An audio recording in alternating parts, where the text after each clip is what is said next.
எல்லோருக்கும் வணக்கம். இன்னைக்கு நம்ம பார்க்க போற ரெசிபி வந்து செட்டிநாடு ஸ்பெஷல் சொல்லலாம். இது வந்து தவளை வடை. இதுக்கு இன்னொரு பேர் இருக்கு. இந்த பேர் வந்து பின்னால நான் சொல்றேன். இந்த வீடியோவை முழுமையா கடைசி வரைக்கும் பாருங்க. வாங்க வீடியோக்குள்ள போய் பார்த்துடலாம். இந்த வடைக்கு தேவையான பொருள் பார்த்துடலாம். 1 கப் பச்சரிசி, அதே உலக்கில் அரை உலக்கு புழுங்கல் அரிசி, அதே உலக்கில் 1 உலக்கு துவரம் பருப்பு, அரை கப்பு வந்து உளுந்தம்பருப்பு போட்டுக்கணும், அரை உலக்கு கடலைப்பருப்பு, 1/4 கப்பு வந்து பாசிப்பருப்பு. நம்ம எடுத்துருக்க இந்த 6ம் 1 மணி நேரம் தண்ணியில் ஊற வைக்கணும். அது எல்லாமே ஊற வச்ச பிறகு இந்த ஜவ்வரிசி ஒரு 1/4 டம்ளர் எடுத்திருக்கேன். இதையும் வந்து ஒரு பாத்திரத்தில் கொட்டி தண்ணியை ஊற்றி ஊற வச்சிடணும். பாத்திரத்தில் தண்ணி ஊற்றி வச்சுருக்கேன். இதுவும் 1 மணி நேரம் ஊறட்டும். இப்போ 1 மணி நேரம் ஆயிடுச்சு. இப்போ ஒரு மிக்சர் ஜார் எடுத்துருக்கு. அரை டீஸ்பூன் வந்து சோம்பு போட்டுக்கலாம். 10 காஞ்ச மிளகாய் எடுத்திருக்கேன். இது வந்து ஒரு ஓட்டு எடுத்துக்கலாம். ஒரு ஓட்டியாச்சு. சின்ன வெங்காயத்தை தோல் உரித்து வச்சுருக்கேன். அதை போட்டு ஒரு ஓட்டிக்கலாம்.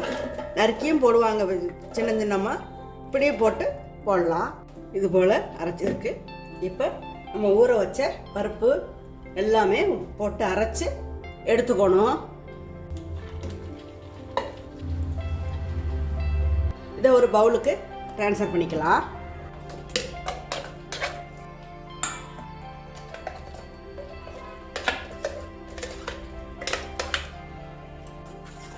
எல்லா மாவையுமே அரைச்சி எடுத்தாச்சு.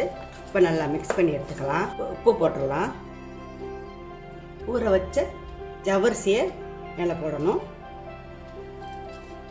வெங்காயம், கடுகு கூட தாளித்து கொட்டுறவங்க கொட்டுவாங்க. கொத்தமல்லி தழை போட்டுக்கலாம். மிக்ஸ் பண்ணிக்கலாம். நல்லா போடும். நல்லா மிக்ஸ் பண்ணியாச்சு. இப்போ அடுப்பில் ஒரு எண்ணெய் சட்டி வச்சு இந்த எண்ணெயில் இந்த ஒவ்வொரு கரண்டியாக எடுத்து ஊற்றணும்.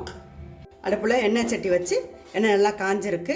நம்ம வந்து ப்ரிப்பேர் பண்ண மாவை இதில் ஒன்று ஒன்றா எடுத்து ஊற்றணும். இப்படி ஊற்றணும். இது இந்த மாதிரி கரண்டியில் தாங்க இந்த வடை வந்து ஊற்ற முடியும்.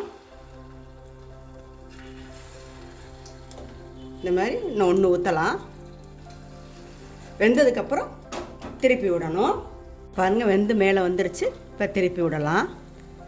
பார்க்குற போதே எவ்வளோ நல்லா இருக்கு. இந்த வடை வந்து தவளை வடைன்னு சொல்லுவாங்க. செட்டிநாடு ஸ்பெஷல்னு கூட சொல்லலாம். பாருங்கள், பார்க்குற போதே நல்லா வந்தால் சூப்பராக கடையில் வைக்கிறது மாதிரி எவ்வளோ நல்லா இருக்குது பாருங்கள். தவளை வடை. இதுக்கு வந்து இன்னொரு பேர் செட்டிநாடு பக்கம் சொல்லுவாங்கங்க. கல்யாணம்லாம் முடிச்சுட்டு நம்ம சொல்லிக்கிட்டு வீட்டுக்கு போகிற அன்னைக்கு இந்த வடை போடுவாங்க. இந்த வடைக்கு பேர் சொல்லிக்கிற வடைன்னு சொல்லுவாங்க. எடுத்துடலாம்.